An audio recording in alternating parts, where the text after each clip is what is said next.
Professor, o senhor não postou ainda o slide não, né? Nem o slide, nem o texto base, né? Como de Não, costume. não, ainda não. Vou Tá, disponibilizar daqui a pouco. Terminando, já coloco lá, tá? beleza.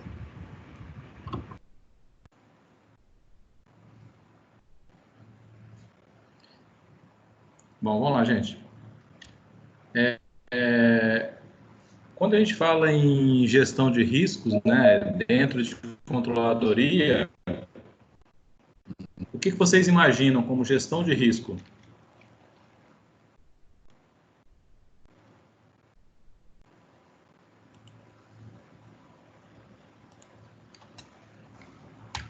É fazer o planejamento aí que para que a empresa ela não sofra muito, né, com os riscos do negócio, né? Evite, né? O maior, digamos assim, que ela tenha menos riscos, né, no negócio. Ou uma forma de amenizar, sei lá. Penso assim. Porque não, a ideia é essa, porque assim, os riscos, eles vão acontecer, não tem como a gente fugir deles, né? Agora, a gente tem como se preparar, né, de forma a minimizar esses riscos, né?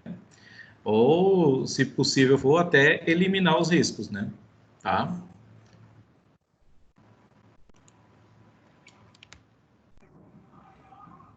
Tô no rumo. Não, a ideia é essa mesmo. Esse é o ponto principal, Ricardo, entendeu? Então, ó, por exemplo, assim, como nós estamos aí, por exemplo, vivendo um momento vamos supor assim, uma situação que ninguém pensou, né? Então, era um risco, só que um risco que ninguém mensurou, ou pelo menos a grande maioria das pessoas das empresas não pensaram nele, né? Então, a gente vê aí empresa que sem capital de giro, empresa com dificuldade de honrar compromissos, entendeu? Sem saber o que fazer. Algumas não, algumas conseguem sair bem, entendeu? Mas a maior grande parte não. Tá? Por quê? Porque é um tipo de risco, né? E nós estamos inerentes ao risco, né? Todo mundo que se propõe a trabalhar, ser empresário, né? Ter uma empresa, ele já está aceitando correr risco, tá? É a mesma coisa, tipo assim, quando a gente fala assim, vou comprar ação em bolsa de valores. É uma aplicação que pode te dar um rendimento bom, mas também é uma aplicação de risco, né? Porque você parte do pressuposto de que aquilo ali pode valorizar muito, muito de um dia para o outro, como pode cair, né? Tá? Então é risco. Aí como que você minimiza o risco, por exemplo, né? Em bolsa de valores, por exemplo, uma forma de você minimizar risco é você pulverizar a sua carteira de ações, né? Ou seja, você ter ações de várias empresas, né? Umas empresas mais conservadoras, outras mais de perfil mais agressivo e por aí vai, entendeu? Então, às vezes, quando uma cai, a outra mantém. Então, você consegue ir levando uma boa lista, entendeu? Tá? Mas a ideia é essa, tá? Aí nós temos aí, né?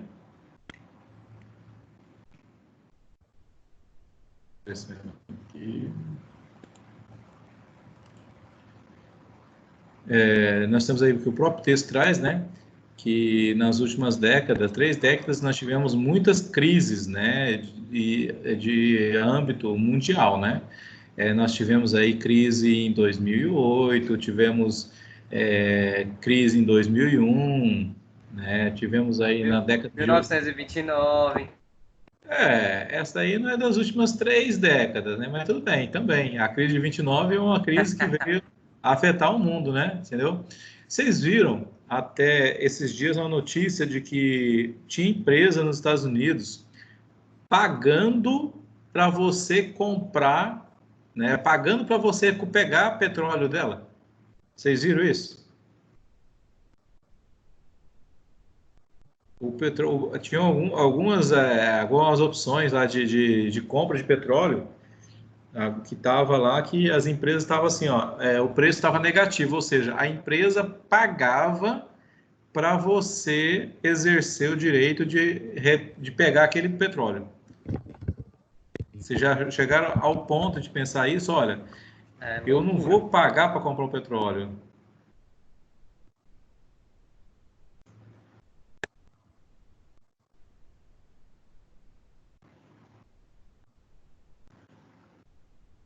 Eu vou ganhar para pegar ele. Vocês já chegaram a ver isso? É loucura, ó. Eu não imaginava que ia chegar a esse ponto, não.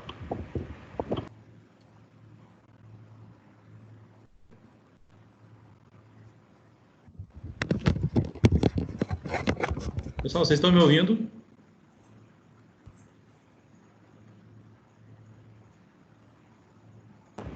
Eu escutei.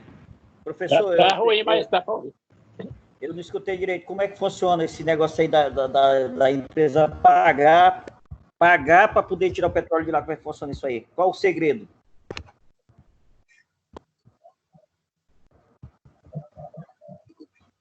Tá mudo.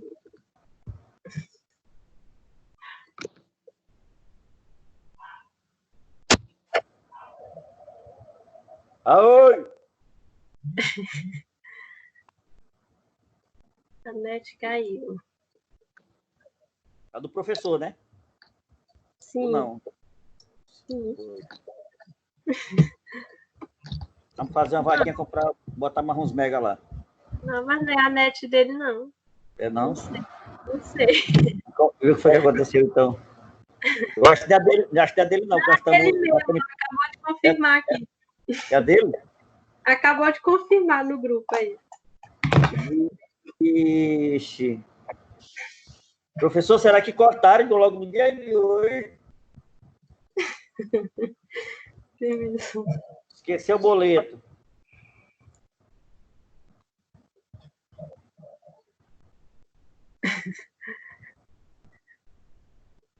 Ah, rapaz. Ela tá raboa a aula. Ei, Ricardo, dá aula aí. Tu tá quando tu tá por dentro do assunto aí. Desde que começou o seu Raimundo tá? Tu não disse que tava no Eu sou rumo. desde molecagem, rapaz. Tu disse que tava no rumo. Explica aí esse negócio aí do pegar o petróleo aí sem pagar porra nenhuma. Não, eu sou desde molecagem. Isso aí foi que saiu uma notícia. Não é o que ele está ensinando, não. Isso aí foi o que aconteceu, entendeu? As empresas dos Estados Unidos. Isso, Moura. Olha o Morão por dentro aí, ó. Explica aí, Moura, como foi que aconteceu? Não, eu não tô por dentro, não. Não, falei mais ou menos aí que eu tô por fora desse assunto aí. Isso é tudo questão de crise. Mas você pagar para a pessoa tirar o petróleo, eu queria que ele explicasse essa situação aí. Qual o retorno, qual o interesse da empresa em pagar para que pegasse o petróleo dela e não o petróleo do concorrente? Esse é o que eu queria saber. É porque a empresa está quebrada. E ao invés dela receber para vender, ela tem que pagar para a pessoa comprar. Como assim? Não, Moura, mas se ela tá. Como é que ela tá quebrada? Se ela tá quebrada, ela tem que pagar mais, meu amigo. A pessoa comprar um produto meu, como é isso? Como é que ela tá quebrada e tá pagando? E tá pagando. Como é que ela tá quebrada e tá pagando o petróleo dela? Como é que ela tá quebrada, a empresa tá quebrada e tá pagando para alguém pegar o petróleo dela? Do dia que ela tá, se ela tá quebrada, do dia que ela tá tirando o recurso? O homem tá voltando.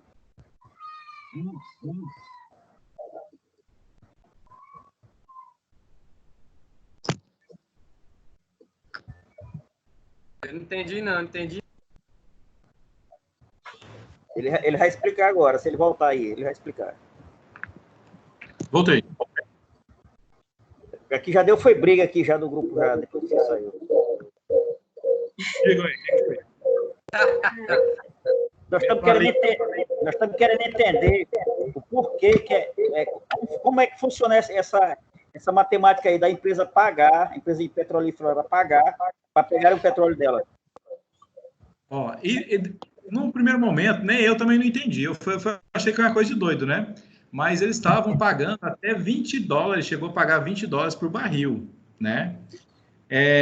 O que acontece? As empresas, eles tinham comprado, né, que tipo assim, petróleo é uma commodity, né? Então, você compra mesmo sem você precisar, vamos dizer assim, você é um cara que não tem uma distribuidora, não tem nada, mas você resolve comprar um direito de retirar um óleo, o barril, né?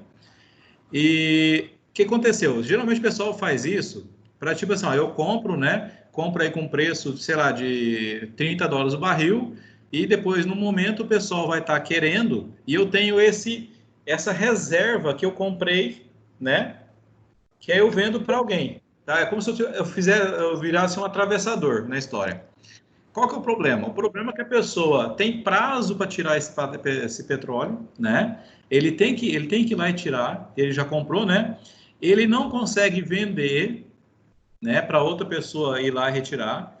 Então ele chega ao cúmulo do absurdo dele pagar para alguém pegar esse petróleo para poder.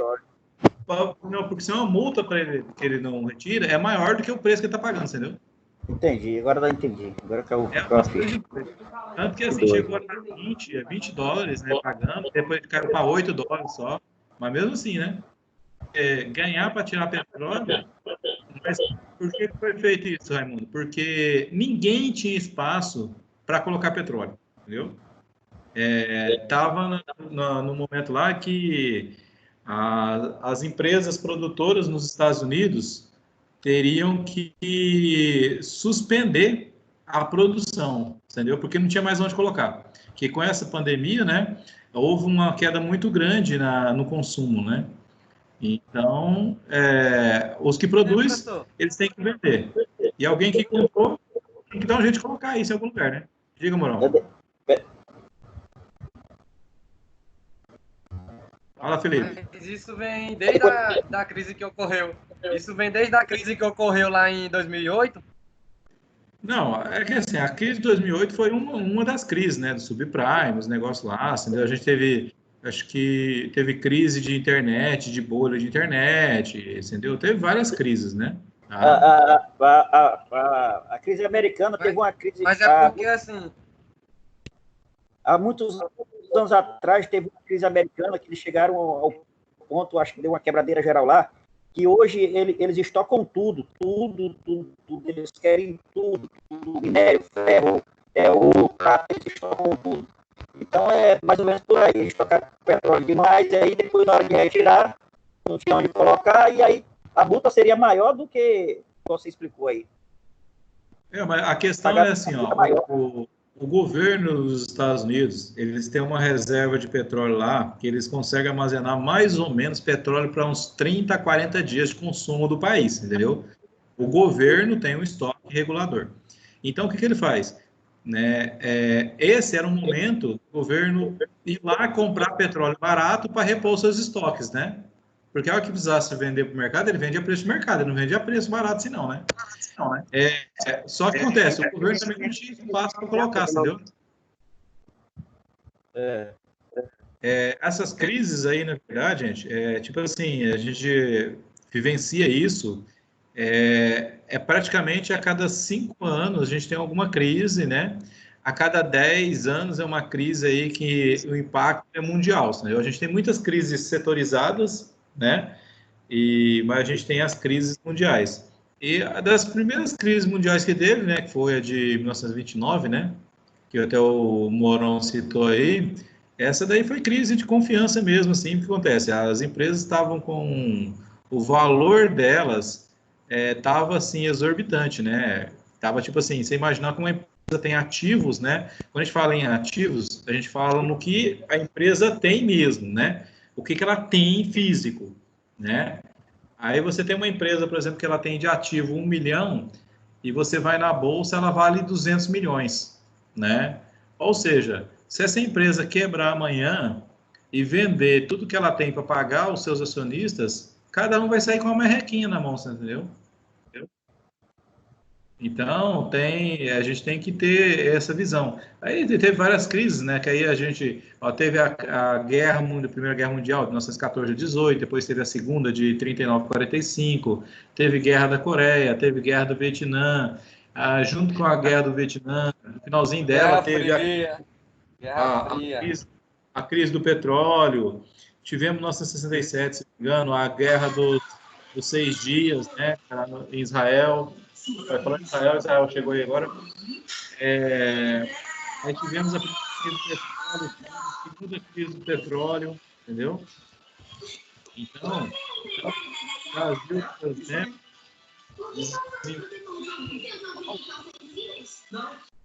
ele desenvolveu a matriz energética americana devido à segunda crise do petróleo. Porque acontece, em 1970, o petróleo ele valia tipo assim, a 3, 4 dólares o barril de petróleo, tá? Aí ele subiu de repente para 7, 8 dólares. Aí de repente ele pulou para 12, 15 dólares, né? Chegou a 20. Então, você imagina todo mundo que tinha uma matriz baseada no petróleo, que era uma matriz barata, de repente esse custo foi lá para cima, né? Então você tem que pensar muito, né? Os Estados Unidos mesmo tinha muita termoelétrica movida a óleo diesel, né? Porque era mais barato que construir hidrelétrica, né? Então eles tiveram que repensar o seu modelo, né? E para vocês terem uma noção, há uns 5, 6 anos atrás, aí mais ou menos, nós chegamos a ter o petróleo cotado a mais de 100 dólares, o barril, né? Aí agora a gente tem petróleo a 30, 25 dólares, aí dependendo, né? O barril. Então, quem investiu em petróleo lá atrás, né? Que foi o caso, né? Quando o Lula aí fomentou que a Petrobras explorasse o pré-sal, né? Foi justamente nessa época que o petróleo estava na base de 80, 90 dólares o barril, né? E para a Petrobras, o petróleo, para ser viável a exploração no pré-sal, se eu não me falha a memória, o viável para ela é com o petróleo a 60 dólares o barril, pelo menos. Abaixo disso, já não compensa tanto. Por quê? Porque a exploração é muito cara, né? Você imagina, explorar petróleo a 4 mil metros abaixo da lâmina d'água, né? No fundo do mar. Me fizeram a pergunta hoje e aí eu não soube responder. Eu até fiquei essa pergunta para o professor. A politicagem aí, ela regula, diz que o petróleo não baixa o petróleo que o dólar, regula o petróleo conforme o dólar hoje está, mas aí está a 5,45 e o combustível vem baixando, está a 3,35. Então, essa explicação, esse fundamento que eles dão, que o petróleo é regulado pelo dólar, essa explicação é furada. Não. Ela não é furada, Raimundo. Ela não é furada. Não, tipo assim, eu entendo que não seja furada, mas como é que se explica hoje o dólar está 5,45 e a gasolina vem baixando? Mas é porque o barril do petróleo caiu, entendeu? Porque é o seguinte, o barril do petróleo é cotado em dólar. Então, das duas, uma. O que impacta a gente? Se o dólar sobe, o petróleo fica mais caro para nós.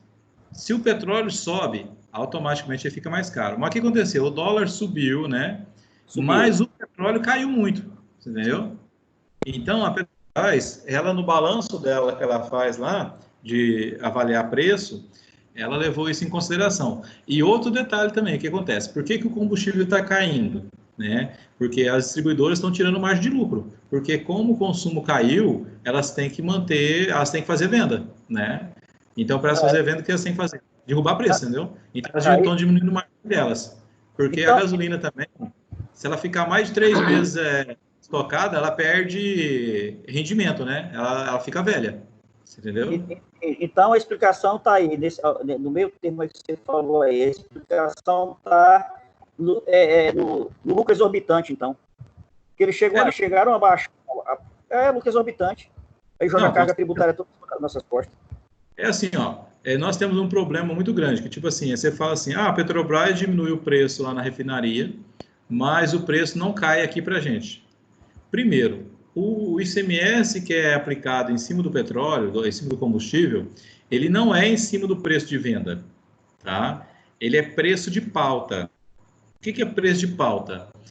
O governo dos estados vão lá e fala o seguinte, olha, nós vamos cobrar o ICMS sobre o litro de combustível. Então, tipo assim, você paga um valor fixo.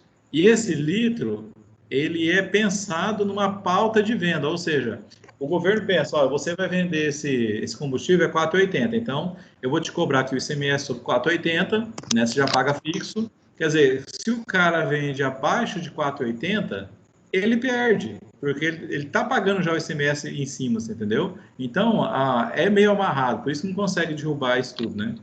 É de preço. Se fosse sobre o preço de venda, quer dizer, o cara de o preço da venda, ele tinha como pagar menos imposto e aí repassaria esse ganho para nós, né? Entendeu? Mas não é o que acontece, tá? Entendi. Até porque, quantos de nós pede nota fiscal no posto? É difícil. Entendeu?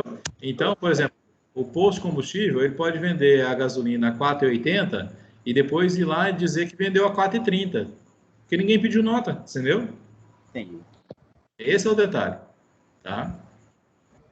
Mas as empresas estão suscetíveis a riscos, né? Todo tipo de risco que vocês imaginarem, gente, entendeu?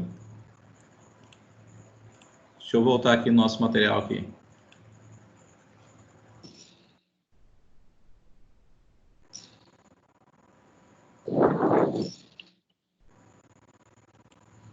Então, a gente tem aqui, ó, no próprio material, né, que essas crises vêm atingindo as empresas em cheio, né?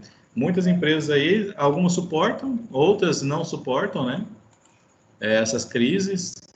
Então, é momento de se fortalecer, né? Eu vi uma matéria muito interessante, se não me engano, é do Santander.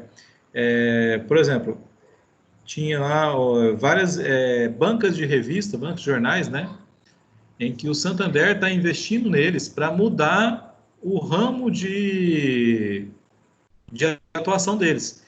Por quê? Porque hoje pouca gente compra jornal, pouca gente compra revista, né? Então, porque hoje a gente tem internet, tem celular, tem tudo aí. O que o Santander fez? Desenvolveu um convênio com essas pessoas, né, para eles fazerem curso, tá?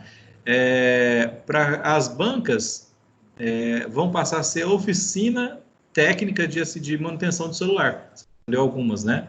Então as pessoas vão trabalhar com outra forma de ganho, né, para aumentar o seu faturamento. Eu saio de algo que já não vende tanto e vou focar em algo que está na moda aí, né? Entendeu? Só para vocês terem uma ideia, o que o Mourão citou aí da crise de 1929, de 29, 30 até 1933, o governo do Brasil, né, o preço do café no mercado internacional caiu tanto, que o governo brasileiro comprava café para queimar, tá? Para poder manter o preço lá fora. Porque, tipo assim, se eu tenho uma produção muito grande, né, eu tenho muita oferta, tenho pouca demanda, o preço vai cair muito. Então, o governo, para ajudar os cafeicultores, comprava o café e queimava, entendeu? Só para manter preço, tá?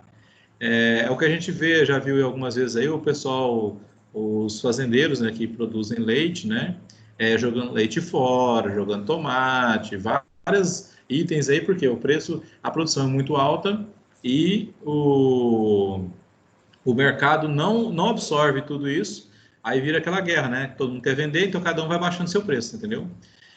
Com relação ao petróleo, nós temos aí a OPEP, né, a Organização dos Países Exportadores de Petróleo, né? Que é encabeçada pela Arábia Saudita, Kuwait, Venezuela, vários grandes produtores de petróleo aí, em que ela faz o quê? Ela controla a produção de modo que o petróleo não fique muito caro, né? Porque se ficar muito caro, ele vai incentivar o desenvolvimento de outras matrizes energéticas, né? Para substituir o petróleo, e também não pode ficar muito baixo, porque se ficar muito baixo, o ganho deles cai muito, entendeu? Então, eles mantém num nível aí razoável, né? Tanto que no começo do ano a gente teve uma briga, né, entre a OPEP, né, na pessoa da Arábia Saudita e a Rússia, né? Que a Rússia não é da OPEP, então a Arábia Saudita conversou com a Rússia, queria que a Rússia diminuísse a produção. A Rússia disse que não ia diminuir não, porque ela dava conta de bancar, né, produção aí, muita produção com preço baixo do petróleo. Aí a Arábia Saudita fez o quê? Aumentou a produção também. Então, no que aumentou a produção, automático, gente. Aumentou a oferta e a demanda é a mesma, o preço vai cair, tá? Então, o preço já caiu. Aí veio o coronavírus, né? Fez cair mais ainda e depois a Rússia se acordou, né? Aí reduziu a sua oferta também para poder melhorar o mercado, a oferta no mercado, né? Para diminuir a oferta e aumentar o preço. Mas mesmo assim, como eu disse, todo mundo já estava com o estoque cheio, né? Então, a tendência é que você tenha uma demanda desaquecida, né? Até em virtude do ritmo econômico aí, que tem uma previsão de queda aí em média de 6%, né? Nos PIBs, né? Uns mais, outros menos, mas a média aí é 6%. Se não me engano, a China caiu 6 ponto alguma coisa, tá? No trimestre, pra vocês terem uma noção, em comparação com o primeiro trimestre do ano passado, tá? Então, vamos lá. Quando a gente fala em riscos, né, a gente vai identificar esses riscos, né, e risco, gente, nós vamos trabalhar quando a gente fala lá em controles internos, né, todo controle interno que a gente implanta, ele vai resguardar os nossos ativos, né, e ele vai diminuir os riscos, né, por quê? A partir do momento que eu tenho controles internos bem montados, bem feitos, né, o meu risco operacional diminui, tá? E aí, só que assim, a gente não pode pensar somente nesse risco, né, de roubo, risco, essas coisas. Eu tenho que trabalhar pensando no mercado como um todo, eu tenho que analisar o mercado como um todo, né? Por exemplo, eu já vi um caso uma vez, né, eu era adolescente ainda, né, e tinha um senhor lá que ele montou uma loja de roupa, né? Aí ele foi lá, né, cidadezinha bem pequenininha, cidadezinha de 10 mil habitantes. Ele foi lá, comprou lá foi no fornecedor, comprou várias camisas, né? E a hora que botou essas camisas para vender, mas foi assim, ó, vendeu rapidinho. Aí foi, comprou mais uma leva, né? Mais um lote, botou para vender, vendeu rapidinho também.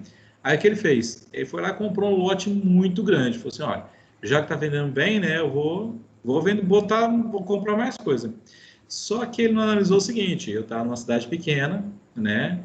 Em que a minha demanda ela não é crescente assim, sem parar, né?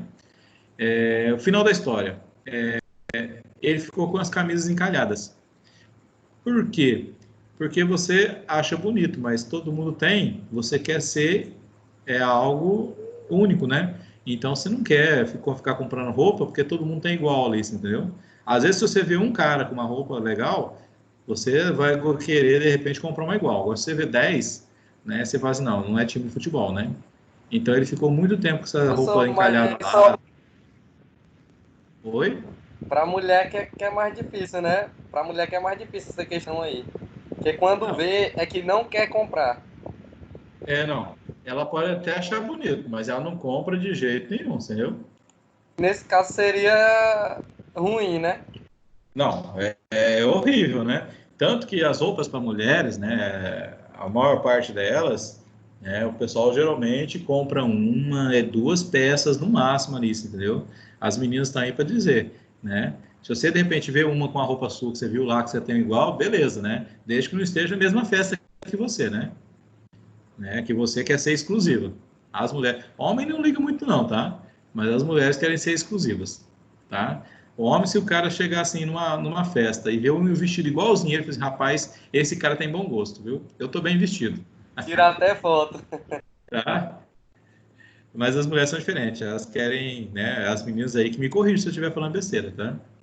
Mas querem exclusividade, elas querem ser únicas, né? Tanto você vê que aí como ninguém fala de dois homens que vestiam a mesma roupa que estava igual numa festa. Até porque quando fala em festa rigor, por exemplo, os homens tá tudo igual, né?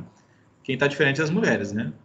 Então, agora, quando uma usa uma roupa, uma festa, uma roupa, a outra usa lá em outra, a própria, são pessoas famosas, né? E o pessoal já vai lá e fala, ó, as duas estavam igual, né? Mesmo em festa diferente, tá? Então, vamos lá, gente. Então, geralmente nas empresas, né? Essa gestão de risco tem que ser feita, né? E quando a gente fala em risco, a gente tem vários tipos de risco, a gente vai ver, né? Risco de crédito, risco de mercado, risco de tudo, quanto de juros, risco de tudo que vocês imaginar, tá? E nas grandes empresas, quem tem que pensar nisso, né? Vem lá de cima, é planejamento estratégico, né? É conselho de administração, os gestores da empresa, né? A equipe de controladoria, são essas pessoas que vão montar as estratégias, né? Desenhar o negócio para avaliar que tipo de risco que a empresa está sujeita e trabalhar em cima para poder diminuir esse risco, né? Ou, se for possível, eliminar ele, tá? Então, né, quando a gente pensa que risco, né, ele sempre é um evento que ele pode não ser controlado pela empresa. Por exemplo, quando a gente fala em um risco cambial, né, por exemplo, eu tenho uma empresa que ela faz importação, minha matéria-prima é importada. Então, como o Dr. Raimundo citou aí, se o dólar sobe muito, né, eu vou ter impacto, porque a minha compra é em dólar, né? Você entendeu? Para vocês terem uma noção, por exemplo, quando a gente entra no futebol, por exemplo, boa parte dos contratos de futebol ou é feito em dólar, né? Ou é feito em euro. Por exemplo, o Flamengo está tendo uma dificuldade aí com relação ao Jorge Jesus, porque o contrato dele é em euro. E o euro subiu muito, você entendeu? Então, aquilo que ele imaginava desembolsar, porque as finanças do Flamengo é em real, né? Ele tem agora um custo que aumentou muito, tá? Ah, mas não mexeu em nada. Mexeu, ele vai atrelado à variação cambial. Então, é um risco. Só que, assim, quando você fecha, né, um negócio em uma moeda diferente, você tem que pensar que você está sujeito a risco, né, de variação cambial. E a mesma coisa quando o dólar cai, né? Você para pensar, você compra matéria-prima em dólar e de repente o dólar caiu 20%. Você dá risada, né? Você vai achar muito bom. Quem está achando muito bom o dólar caro é os nossos exportadores, né?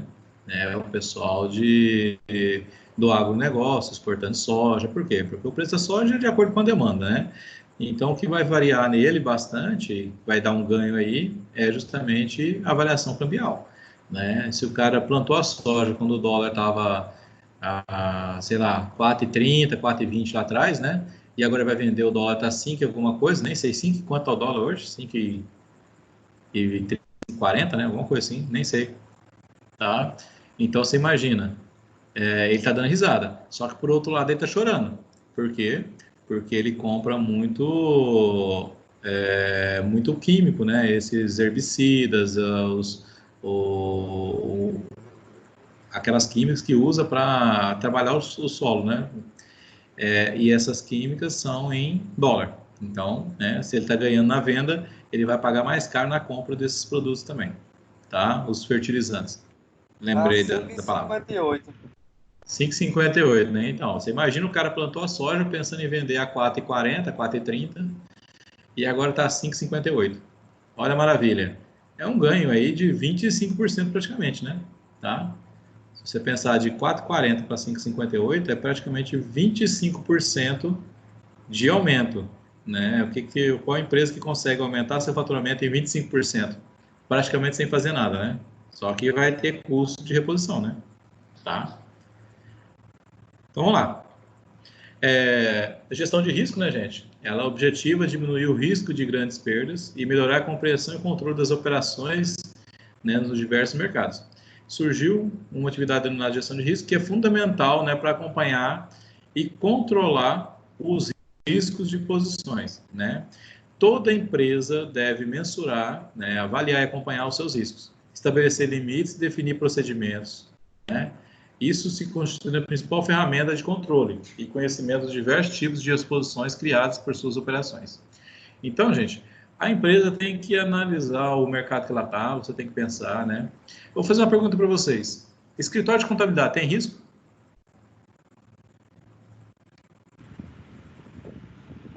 Paz, professor. Eu acho que não, professor. Eu Risco, acho que sim. Risco de quê, professor? É do funcionário, assim? Tem risco da empresa que você presta o serviço passar por uma dificuldade financeira e o escritório não receber os honorários. Ou perder, né, um cliente, um que faça a diferença. Olha, para pensar, vamos lá, nesse contexto que nós estamos hoje, os escritórios estão conseguindo receber tudo em dia? Rapaz, professor, eu creio que não. Outro detalhe. Oi? Outro detalhe. Se, igual o Mourão colocou aí, imagina que eu tenho um cliente que responde por 30% do meu faturamento. Se esse cliente quebrar, falir, o que acontece no meu escritório? Piora. Uma situação difícil. Ele piora. Conheço Não, professor, nesse eu contexto, conheço vários. eu tava entendendo errado. Mas todo negócio corre riscos. Não, todo negócio, Lígia, todo negócio corre risco. Então, Eu conheço vários escritórios de contabilidade aqui em Imperatriz que o carro-chefe mesmo do percentual de recebimento do escritório é em cima da folha de pagamento. Isso fez para as empresas. E agora, com essa crise, estão fazendo para quem? Para ninguém, então é um risco. É que geralmente é assim, né? Eles usam a quantidade de funcionário para mensurar o tanto de trabalho que eles vão ter, entendeu? Os escritórios geralmente é assim, tipo assim, ó, sua empresa tem quantos funcionários? Tem 2, 3 funcionários, é um preço. Ah, não, se ela tiver 20 funcionários, é outro preço, né? Entendeu? Justamente. É essa a base. Faturamento também, né? Também, lógico, né? E o tipo assim, ó, mas geralmente o que dá muito trabalho, né? Geralmente, você pega uma empresa que tem 100 funcionários, né? Você vai ter muito trabalho, com rescisão, com férias, tudo com acompanhamento, né? O faturamento dela vai se impactar, mas principalmente vai te dar trabalho o tipo de enquadramento tributário dela, né? Porque se for uma do empresa simples, é mais simples, né? O nome já diz, né? Agora, se você for uma do lucro real, o trabalho é muito grande, tá? Já tem outras obrigações. Então, são vários pontos, né? As empresas comerciais, né? Que tipo de risco que as empresas comerciais estão sujeitas? Pensa aí, todo mundo conhece uma empresa comercial, esquece o Matheus, não vamos falar de Matheus agora não, nem atacadão, viu? Que tipo de risco que tem? Né? Empresas comerciais. A empresa tem risco, por exemplo, de comprar mercadoria e não vender, né? O risco de dar o crédito e não receber, entendeu? E, professor, mas supermercados, Os pedidos que foram feitos, que tem que quitar também, tem uns boletos que tem para frente, tem que pagar também, e não tem venda. É o risco. É aquele negócio. Eu tenho cliente e eu sou cliente de alguém, né? Entendeu? Quando eu estou no comércio é assim, eu compro de alguém e vendo para alguém. Então, esse alguém que eu vendo, eu tenho que receber dele. E alguém que me vendeu quer receber de mim, porque eu sou cliente dele, né? Entendeu? E quando eu não tenho venda nenhuma? Quando o quê? Quando eu não tenho venda nenhuma. Tem comércio aí que não está vendendo, que está com as portas fechadas, não está vendendo. Eu tenho Aí acabou. Aí tem que pagar.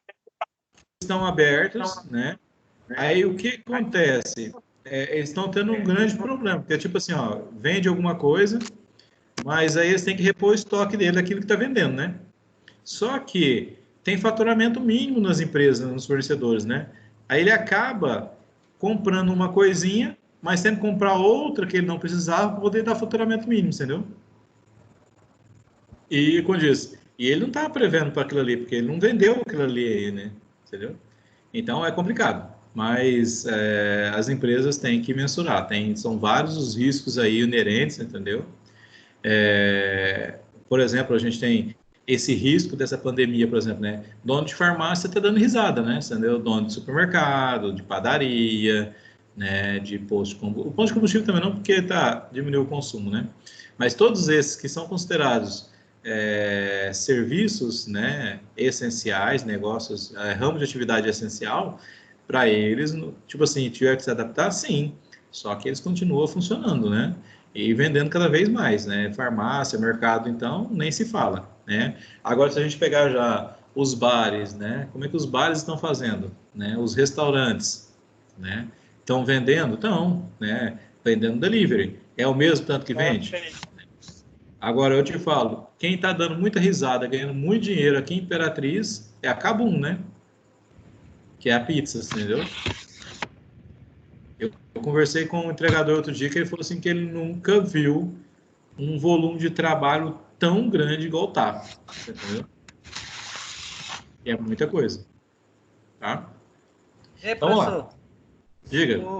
os supermercados no início dessa crise foram os que mais se beneficiaram, porque teve muita pessoa, né, que quis fazer estoque em casa. Então, tem supermercado que o faturamento faz com que ele pense em mudar de regime, o regime de tributação no momento, porque o faturamento é bem acima.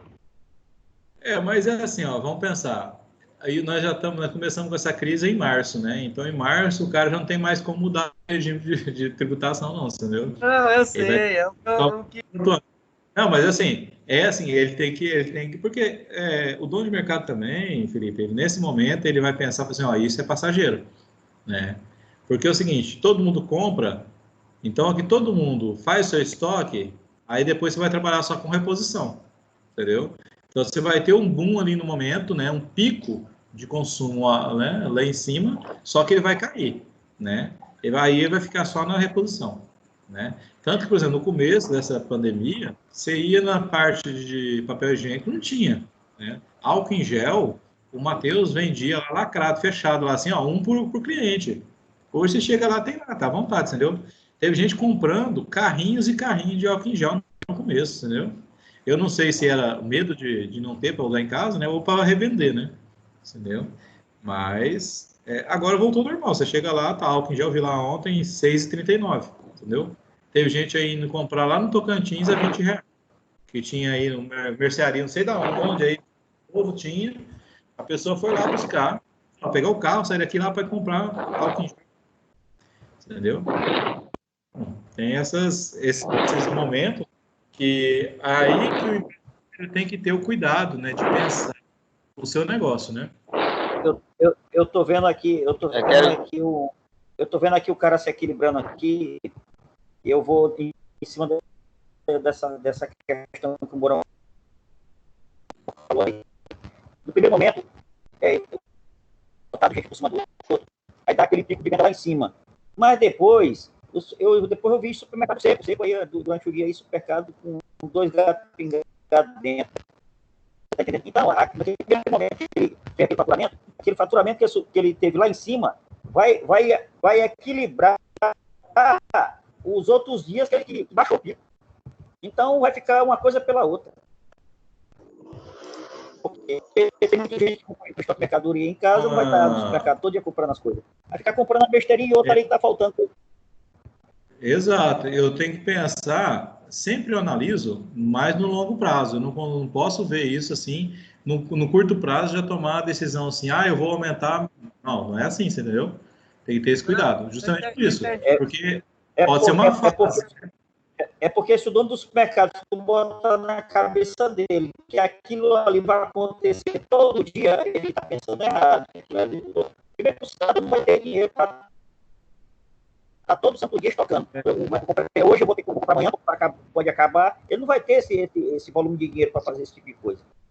Então, se o proprietário da empresa...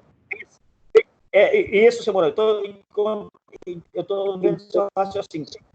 Mourão, que de repente ele vendia 100 mil e passou a vender a 300 e isso vai ficar na pandemia todinha, ele está enganado. Não vai acontecer isso nunca.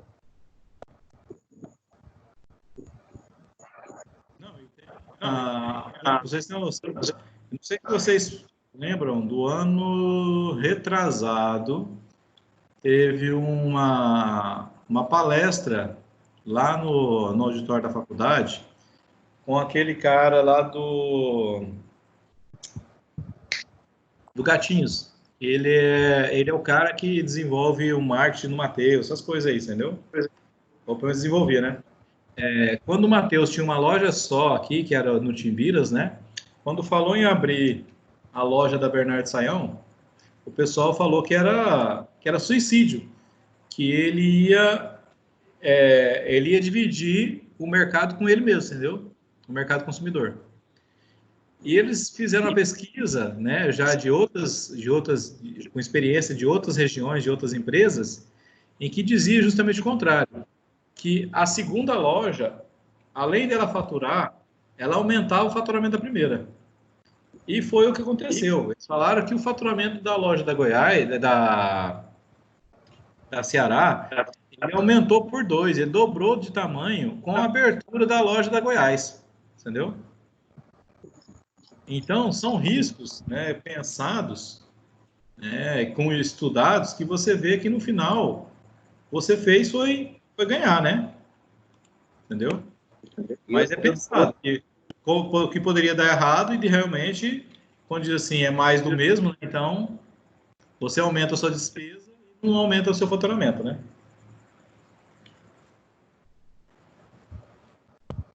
Então, lá, alguns tipos de risco que nós temos o risco de crédito, risco de taxa de câmbio e o risco de preço, tá?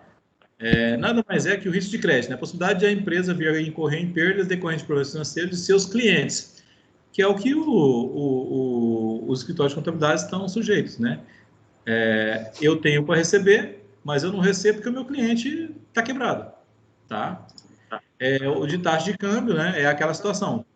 Aí eu compro ou eu vendo lá fora, né? Então a variação cambial, ela pode me trazer ganho, como pode me trazer perda também, né? E o risco de preço, né? É justamente esse, por exemplo, assim, quando a gente trabalha com produto sazonal, né? Por exemplo, é uma coisa linda, eu acho muito bonito, é a mão invisível do mercado, né? Não sei se vocês já ouviram falar sobre isso, né? Não existe produto, né, que não tenha no mercado, porque tudo que o mercado estiver disposto a comprar, alguém vai produzir, tá? E não existe nenhum produto que vai ser caro para sempre e nenhum produto que vai ser barato para sempre, tá? Porque o próprio mercado se regula. Se regula de que forma? Por exemplo, quando o tomate estava caro, né? O que aconteceu? Das duas, uma. Ou as pessoas substituem por outra coisa mais barata, então eu diminuo a demanda, diminuindo a demanda, eu diminuo o preço. Ou, pelo preço estar muito caro do tomate, vários outros produtores se interessam pela cultura e começam a produzir também. Ou seja, eu mantenho a demanda, mas eu aumento a oferta. Ou seja, o preço também vai cair, tá? E a mesma coisa com aquele produto que é muito barato. Se ele é muito barato, ele desmotiva as pessoas a produzirem ele. Se eu desmotivo, se eu deixo de produzir, eu vou ter menos oferta. Tendo menos oferta, aumenta o preço. Aumentando o preço, eu motivo outros a produzir. Aí outros produzindo, aumenta a oferta. Aumentando a oferta, diminui o preço. Então, é o equilíbrio. O mercado, a mão invisível do mercado, ela vai estar sempre atuando, gente, entendeu? Tá? Como a gente está numa livre iniciativa, né, a livre concorrência, porque a livre concorrência, a gente produz aquilo que a gente quiser. Então, por exemplo, no começo aí tinha gente vendendo máscara 10, 15 reais, né? Hoje você acha a máscara aí a 5 reais, tá? E tem à vontade, né? Qualquer esquininha que você anda aí, você acha 2, 3 vendendo máscara, né? E no começo fazia fila aí nas lojas para tentar comprar aquelas máscaras de pedreiro, aquelas máscaras de pessoal de município, né? Entendeu? Então, é a lei da oferta e da procura, tá? Então, se tem mercado, vai ter gente produzindo. Se o mercado cair, os produtores também caem, tá? Então, vai ter sempre equilibrado. No ambiente empresarial, né, o risco está contextualizado nos eventos que não podem ser controlados ou que precisamente independem das ações dos administradores, né? Esses riscos podem ser previstos ou ao menos conhecidos, porém a sua ocorrência e seu efeito são de difícil mensuração. A gerência da empresa, né, ela pode constituir um sistema de controle que possibilite a mitigação desse risco, né? E controlando isso, né? Tem alguém aí que está dando eco. Vamos lá.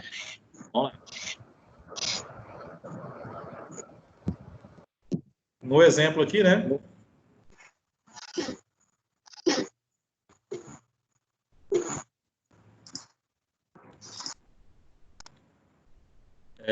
Uma empresa, quando efetua a venda de seus produtos em determinado mercado, incorre no risco de não pagamento por parte do cliente, né? É um evento inesperado. Incorre também na variação do preço do produto, no caso de uma venda a prazo, na desvalorização da moeda de negociação da venda, ou do não adequado registro dessa transação dentro da contabilidade da empresa. Todos esses eventos são inesperados pela gerência da empresa, porém, se caracterizam como por risco que podem ser conhecidos pela administração e monitorados. Então, tipo assim, eu tenho risco, posso controlar ele? Não, mas eu posso monitorar, né? Por exemplo, o risco de crédito, como é que eu monitoro ele? Como é que as empresas fazem para monitorar ele? Faz pesquisa de SPC e Serasa, se a pessoa é bom pagador, se é mau pagador. Eu não dou crédito para um cliente na primeira, eu vou dar crédito aos poucos, né? De acordo com o histórico dele comigo, né? Se o cliente está comprando de mim já há 6 meses, há 1 ano, há 2 anos, e está pagando certinho, eu aumento o limite de crédito dele. Agora, se é a primeira venda que eu faço para ele, eu não sou doido de dar um limite de crédito lá em cima e o cara não me pagar, né? Tá? Então, tem essas variáveis que a gente vai trabalhar para poder diminuir o risco, ok? Em uma definição financeira, né, podemos tratar risco, né, com a possibilidade, né, de futuros ganhos do fluxo de caixa líquido serem significantemente menores do que o esperado. Então, se eu tenho um risco financeiro, é eu ter menos entradas de caixa do que eu estou esperando, tá? Do que eu estou prevendo, tá? Também pode ser entendido como sendo a chance de retorno de um investimento ser diferente do que foi pensado, né? O que inclui a possibilidade de perder parte ou todo, né, o valor aplicado. Seria como a gente investisse em ações. Eu invisto em ações, por exemplo, a gente tem aí, né, a Bolsa de Valores, teve as ações da Magazine Luiza, aumentaram 18.000% nos últimos 3 anos, tá? 18.000%. Quem comprou lá atrás está milionário hoje, tá? Só que desse valor que ela subiu, né, que estava no máximo aí final de janeiro, né, no meio de março ela tinha caído 50%.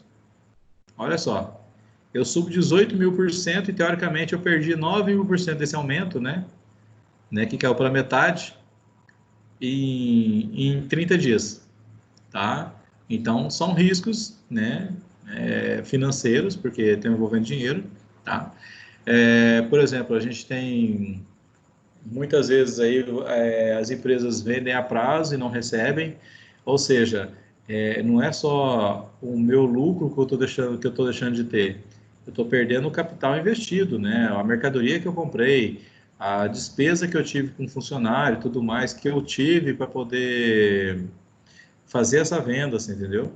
Então tudo isso está ali dentro do produto que eu não recebi, tá?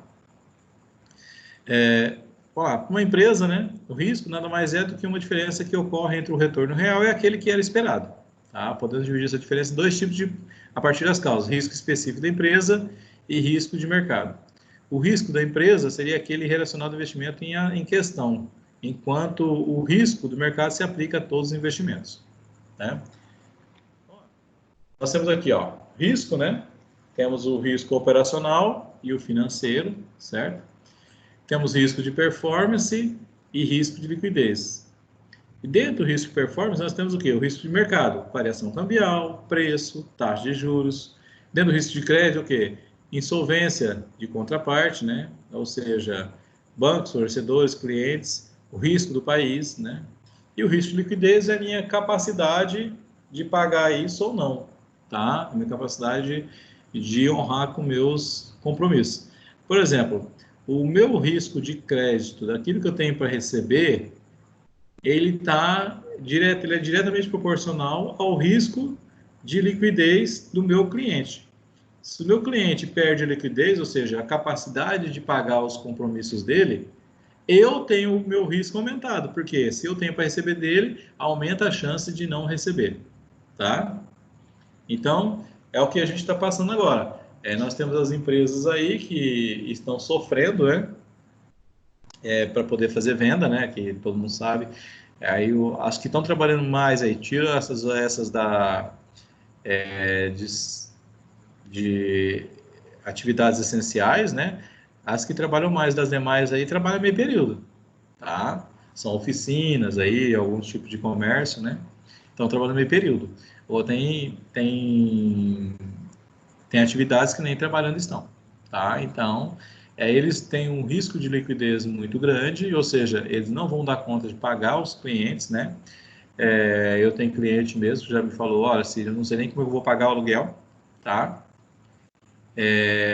Então, quer dizer, o risco de liquidez dele, de pagar os compromissos dele, implica diretamente no risco dos fornecedores dele de receber, tá? Então, o risco de crédito do fornecedor está atrelado ao risco de liquidez do cliente, tá? Os riscos podem ocorrer ou mudar de virtude de algumas, né, das seguintes circunstâncias, né? Por exemplo, alteração de legislação, né, a que a empresa está sujeita, né? E aí pode aumentar a concorrência ou diminuir a concorrência. Então, esse risco pode aumentar ou diminuir, entendeu? Em função dessas mudanças, né? Mudança nos administradores, né? Ou seja, eu mudo a pessoa que está na cabeça, ele tem um foco diferente, esse foco pode ser mais conservador ou mais arrojado, e aí pode aumentar ou diminuir esse risco, né, da empresa. A atualização ao novo sistema, né? Quando a gente fala seja a forma de trabalhar, os processos ali dentro, os controles internos, né, os softwares, né? A gente vai ter um tempo um tempo aí para poder se adaptar, então pode impactar em risco maior ou menor, né? O rápido crescimento e expansão das operações, né? Se a empresa cresce demais, já ouviu falar isso, né? Se a empresa cresce demais, o dono perde o controle, né? Literalmente, tá? Os controles ficam mais fracos. Então, se a empresa não estiver preparada para crescer, é melhor não crescer rápido, tem que crescer devagar, porque crescendo devagar, os controles vão se adequando à medida do crescimento. Se ela crescer de uma vez só, perde-se o controle da empresa, tá? Novas tecnologias dos processos produtivos, né, sistema de informações, podem alterar os riscos, né, pode aumentar ou diminuir esses riscos, principalmente dos associados a controle interno. Novos modelos de negócios, produtos, atividades com pouco ou nenhuma experiência da empresa, né, pode trazer novos riscos. Imagina um cara, de repente, que ele só mexe com roupa e, de repente, ele resolve vender sapato também, mas ele nunca vendeu sapato, tá? Então, ele vai assumir um novo risco, porque ele não tem experiência naquilo ali ainda, tá? Pode trazer ganho? Pode, mas o risco que ele já tem já é maior, tá? As reestruturações, né, que podem vir acompanhadas de redução de pessoal, né?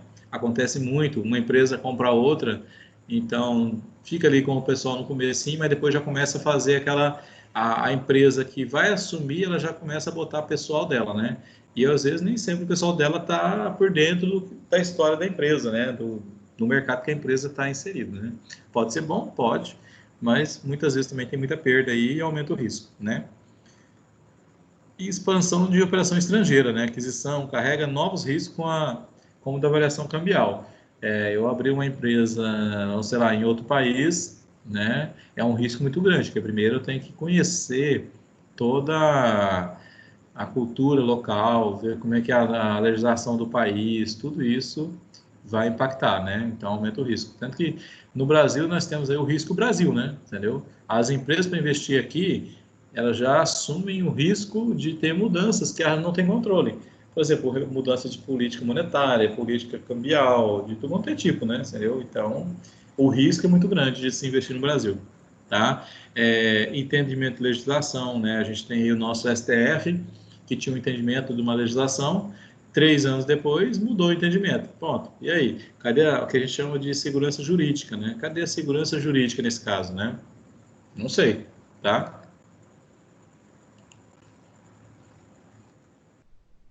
Ó, aqui nós temos um exemplo, né? De falha de gestão de risco, né? Em 2008, né, os meios de comunicação divulgaram um caso ocorrido de uma empresa de capital aberto, né, de perdas de mais de 2,5 bilhões de reais, né, se vocês bem lembrarem, esse aqui é o caso se eu não me engano, da Sadia, né? Que ela teve um problema aí, né? E ela foi comprada pela Perdigão, né? Reproduzindo a seguir um resumo do artigo jornalístico sobre o assunto, né? A grande empresa de capital aberto anunciou que liquidou antecipadamente as operações realizadas no mercado financeiro relacionadas à variação do dólar, em razão da severidade da crise internacional e da alta volatilidade da cotação da moeda norte-americana, tornando-se a primeira empresa brasileira não financeira a admitir perda ligada diretamente à crise no mercado financeiro, ou seja, fez investimento em dólar, né? Aí que pareado o dólar, e como teve variação muito alta, ela acabou perdendo, né? A decisão representou perdas à empresa devido às operações com derivativos cambiais e deverá significar prejuízo no ano 2008. O diretor financeiro da empresa foi substituído, ou seja, mandado embora, né? Por quem? Pelo diretor de controladoria, né? O anúncio foi bastante negativo para a empresa, que estava muito alavancada, ou seja, tinha muita dívida, tá? E certamente não esperava uma crise dessa magnitude. A empresa errou em seu planejamento financeiro ao assumir posição maior do que deveria, devido a falhas nos controles de risco na análise dos casos com operações cambiais. Em conferência com analistas do mercado de capitais, o responsável financeiro da organização reconheceu que era uma empresa de alimentos operando numa área de mercado financeiro. Olha só, eu sou de uma área onde eu domino, eu conheço, eu tenho know-how, entendeu? Eu vou atuar em outra onde eu não conheço, tá? E aí, né? Aí que deu, como diz o ditado, né? Com os burros na água, né? Não era de sua especialidade, que a operação feita no mercado financeiro foi superior às necessidades de proteção das atividades expostas à variação cambial, tá? Conhecida como hedge, a proteção cambial é prática comum das empresas cujas operações são expostas a oscilações cambiais. Segundo o seu presidente, a companhia tem uma política de investimento conservadora e que existe uma política de risco limitado equivalente a 6 meses de exportações. Quando o Conselho Administrativo tomou conhecimento de que a área financeira tinha feito esses excedentes, determinou que a empresa fosse enquadrada nos níveis de risco determinados. Como era um momento econômico de maior volatilidade internacional, houve toda essa perda, tá? Operação de hedging é mais ou menos assim, né? Eu faço um contrato, né, de uma operação futura de comprar aquele dólar por um determinado preço, tá? E a pessoa se obriga a vender. Então, chegou lá, um pode ganhar o outro, tá? Então, é dividido mais ou menos o risco aí. Então, nenhum dos dois vão perder muito, tá? Então, como ela trabalha muito com vendas externas, né, com exportação, então ela resolveu trabalhar em cima dessas futuros recebimentos em dólar, né? Você entendeu? Só que não deu muito certo não, né? Porque a empresa quebrou, né? A dívida dela ficou insustentável para ela e ela foi vendida, né? Para a Perdigão. A Perdigão comprou as atividades da Sadia, assumindo a dívida dela, né? De 2,5 bilhões de prejuízo aí, tá? Vamos lá. Um outro exemplo aqui, né, de 2012, né, relata que as perdas do JP Morgan, né, que é um dos grandes bancos de investimento americano, né, por conta de uma estratégia de hedge equivocada, ultrapassam os 9 bilhões de dólares. Com reflexo, as ações do banco caíram 3,59% no pregão do dia, maior queda do índice Dow Jones. O valor da perda foi apresentado internamente, depois do banco ter assumido publicamente os danos causados pela aposta em produtos financeiros e derivativos, tá? Então, gente, tem várias situações dessas, né, que quando a gente fala em controles, né, lembra lá atrás que a gente tem aquela questão de autorizações, né, nós já tivemos a situação de um operador de um banco inglês, eles não terem bloqueado ele ter feito um investimento aí e ter dado um prejuízo de $1 bilhão, né, para o banco, e o banco quebrou, entendeu? Imagina um funcionário quebrar um banco, tá? Então, são todas essas situações que é levado em consideração quando a gente vai fazer a análise de risco, né? Eu tenho que pensar quem pode fazer, o que pode fazer, que tanto pode fazer, tá? Não dá para deixar, né? Por exemplo, a Sadia aqui, ela tinha uma situação que o máximo que se poderia fazer era o equivalente a 6 meses de exportação, 6 meses, né? Então, o investimento aqui, a operação foi muito maior que isso, né? Então, levou ela a uma perda muito grande que impactou enormemente na sua nas suas demonstrações, né? E tanto que a empresa acabou sendo vendida, tá? Por quê? Por que ela é vendida? Porque o valor dela no mercado, né? Ela cai muito porque muitos investidores especulam com preço, com retorno de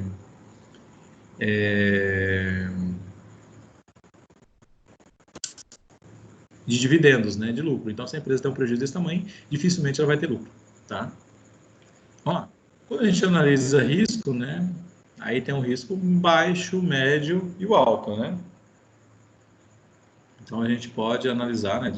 O risco baixo é aquele risco assim que ele é muito difícil de acontecer e se acontecer também, né?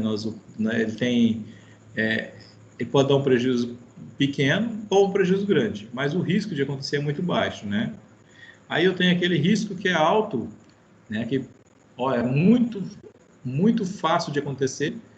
E aí a gente tem duas nuances, né? Mas se acontecer, o meu prejuízo é pequeno ou é grande, tá? Então, aí a gente entra em pensar, né? Por exemplo, eu corro um risco grande, né? Mas se eu perder, eu vou perder, vamos supor assim, R$1.000, né? É um risco alto, mas a perda, de repente, é baixa. Não, agora o risco é alto. Se eu perder, eu vou perder 100 mil, né? Então, que valores é tudo, é muito subjetivo, né? Agora, eu posso ter um risco baixo, tá? Mas se ele acontecer, a minha perda é grande. Ele é difícil de acontecer, mas se acontecer, a perda é grande. E aí? Né? Então, ele não é um risco tão baixo assim, né? Aí nós temos os riscos de intermediação financeira, né? O que é esse risco de intermediação financeira? Quando a gente fala em instituição financeira, em bancos, né? A gente tem que o banco, né? Ele tem o recurso da poupança, né? Que é tipo assim, o que você deposita no banco, né? Ele vai te pagar um rendimento, certo? E aí ele vai pegar e emprestar dinheiro para quem está precisando.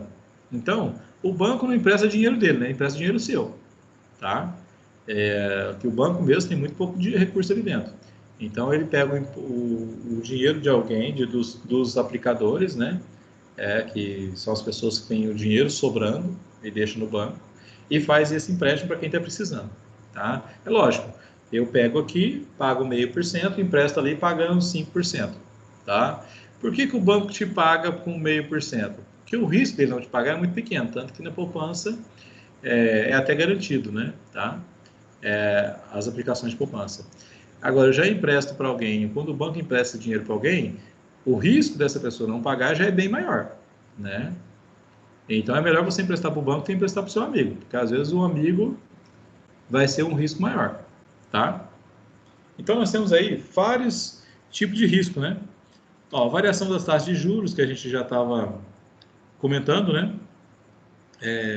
Imagina, por exemplo, eu fiz um empréstimo, né? Emprestei o dinheiro para uma empresa aumentar aí sua produção, emprestei com juros aí de 8% ao ano, tá?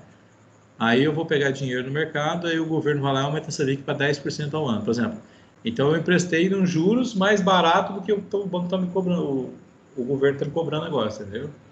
Então, nós temos que pensar isso. Sempre os bancos, eles vão pegar numa taxa e emprestar numa taxa superior. Simples, tá? É como se você comprasse uma mercadoria por 10, você vai vender por 11, 12? Não, você vai vender por 15, por 20, né? Se ela for à vista ainda, você vende mais barato, mas se for a prazo, você vende mais caro. Por quê? Quando você faz uma venda a prazo, você tem um risco do crédito, o risco de não receber, tá? E o banco, todo empréstimo do banco é a prazo, né? Não tem empréstimo à vista. Não existe. Você pega dinheiro à vista, tá? Então, todo empréstimo é a prazo. Então, se todo empréstimo é a prazo, ele está sujeito ao risco da inadimplência, tá? Aí vem uma coisa engraçada, né? Esse risco da inadimplência, ele é cobrado de quem? Do mal pagador? Não. É cobrado de todo mundo, né? É cobrado, na verdade, dos bons pagadores. Porque o mal pagador, ele não paga. Então, ele não paga o risco. Quem paga o risco, para o banco não perder, são os bons pagadores, tá? Risco de mercado, né? Que é esse que a gente até comentou, né? Por exemplo, eu tenho lá uma situação, né? desse mercado, o que eu estou no mercado, de repente o meu preço de minha mercadoria cai demais e que se torne insustentável, né? Pode acontecer de abrir uma concorrência, várias situações, tá? Quando a gente fala em mercado financeiro aqui, por exemplo, né? Quando se trabalha com esses derivativos, que essas é umas coisas muito doidas, viu, gente? De investir, muitas vezes os bancos criam. Quem viu aquele filme Lobo de Wall Street, vários filmes lá, né? Que falam de bolsa de valores, podem ver que às vezes os bancos criam ferramentas, assim, produtos para o cliente e aposta contra esse produto, tá?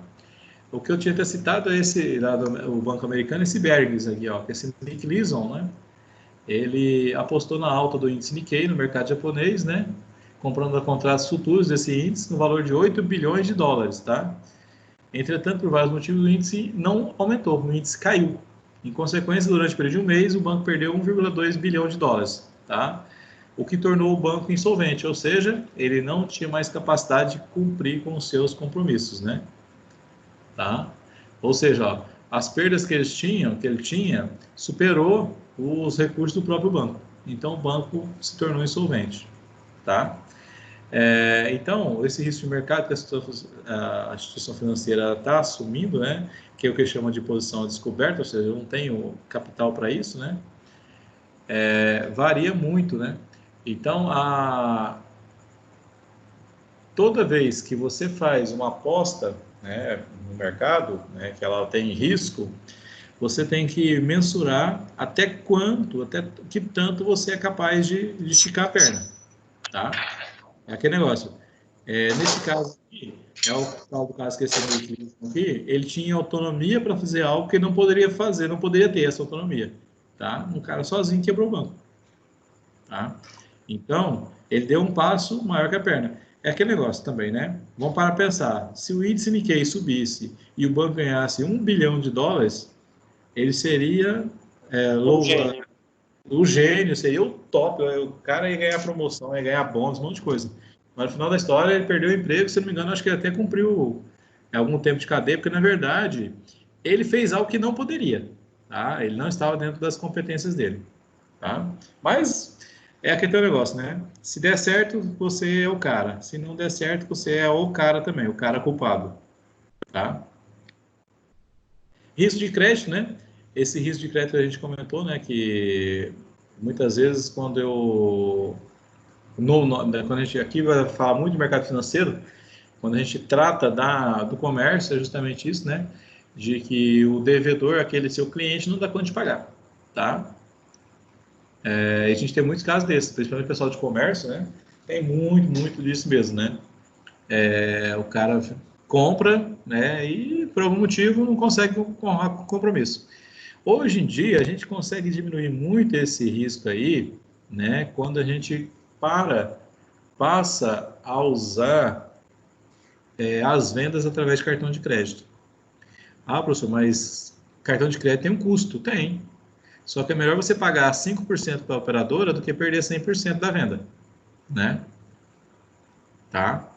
E o cartão de crédito, você quando diz assim, você já não vai ter se você só vende no crédito, no cartão de crédito, por exemplo, você já deixa de ter uma despesa. Que despesa? A despesa com o setor de cobrança, tá? Vai deixar de ter despesa com o setor de análise de crédito. Porque é o seguinte, o cara passou o crédito ali, passou o cartão, a operadora validou, Zé Fini, já, você não é problema seu mais, né? Por quê? Porque quem fez toda essa análise de crédito foi a operadora do cartão, tá? Então, toda empresa, né? Eu acho que a Laura está aí, ela pode nos dizer, né?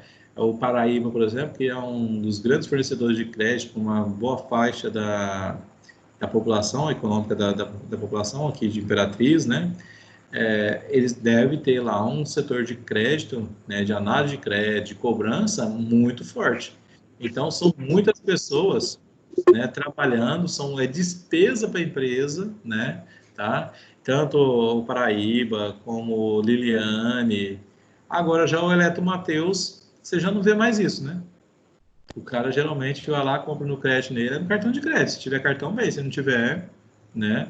Eu não vejo, eu não sei se tem ou se não tem, tá? Mas eu acredito que é bem menor a carteira de clientes assim que compra direto no crediário próprio da empresa, né? Tá? Então, gente, se vocês pararem para pensar, ó, eu vou vender a prazo, beleza? Você já vai ter despesa com cobrança. Você pode tiro e queda. Não tem como você não ter despesa com cobrança, porque você não vai receber todos. Então você vai precisar cobrar. Aí você vai gastar com cartório, vai gastar com vale, com ligação, o seu tempo, a sua paciência, né? E ainda algumas situações, nós já vimos aí, né, o pessoal do sétimo aí, a gente viu em contabilidade avançada lá, né, no PCLD, né, provisão para crédito e liquidação duvidosa, né, que é as perdas que a gente tem na recebimento de crédito, né, e isso vai afetar, não tem jeito, tá? Resolveu vender a prazo, gente, não tem como, nem pai recebe de filho, tá? Tudo, tá? Imagina, ou você que não é parente do seu Claudino ainda, tá? E nem como é o nome do cara lá do Liliane, fugiu o nome dele aqui, até apareceu na televisão um dia, que foi candidato. Ué, isso, tá? Certo, gente? Aí nós temos aí algumas situações também de operações fora do balanço, né? Algumas empresas aí, né, tem agências financeiras, oferecem algumas coisas que são meio fora, né? Concessão de garantia sob forma de carta de fiança, né? Por companhia de seguro e bancos para apoiar a emissão de obrigações estaduais e municipais, né? Compromisso de concessão de empréstimos, contratos de processamento de empréstimos hipotecários por instituições de poupança e posições que envolvem contratos a termo, né? Contratos futuros, swaps, opções, derivativos. Então, são riscos aí, né, que se a empresa, aqui no caso financeira, não estiver bem estruturado, esse risco é muito grande, né? Porque vamos parar para pensar, viu, gente? Não existe banco amigo de ninguém, muito menos banco amigo de banco, tá? Eles se apoiam quando a causa deles é em comum, mas um banco quer comer o outro, tá? Se ele puder fazer ali algo que vai quebrar o outro banco, ele não está nem ele vai fazer, tá? Ele não está preocupado se vai criar desemprego ou não, porque é a mesma coisa, se você está no mercado, você tem um concorrente ali forte, né? Se você puder derrubar ele, vai derrubar. Se você puder fazer algo que ele não dá conta e você vai ter ganho, né? E ele vai ter perda, você vai atuar, tá? Isso é inegável. Risco tecnológico, tá? Gente, esse risco, tem muitas empresas que não se atentou ainda, tá? Tem muita empresa aí que ela tá parada no tempo. Tá? Toda vez que vem uma nova tecnologia, que a gente se adequa a essa nova tecnologia, a ideia é que ela venha para melhorar, né? Nem sempre ela vai ser 100%, né? Mas a ideia é que melhore. Agora, não, mas isso aí não vai me dar muito ganho. Beleza, não te dá ganho, né? Você acha que não. Mas no final da história, ela pode te aumentar, né? Te dando novas conquistas, novos clientes, certo? Por exemplo, tem poucas empresas estavam no negócio virtual, né? No comércio online. Foi o mais rápido e as que não estavam tiveram que entrar no mercado virtual. E aí, quando você está inserido no mercado desse, você já tem um know-how, né? Já tem experiência, expertise em cima disso, você já sabe o que dá certo, o que não dá, você já está trabalhando nisso, você está aprendendo já. Agora, aquele que nunca trabalhou, que vai começar do nada, ele vai aprender do zero, tá? Então, os riscos dele é muito maior, né? Então, a tecnologia ela pode fazer o quê? Ela pode trazer redução de custos operacionais, né, aumento de lucro e conquista de novos mercados, tá? Aqui fala instituição financeira, mas isso serve para qualquer empresa. Tá? Vamos lá, uma tecnologia, tá? Qual empresa hoje não aceita pagamento em cartão? Me dê um exemplo aí.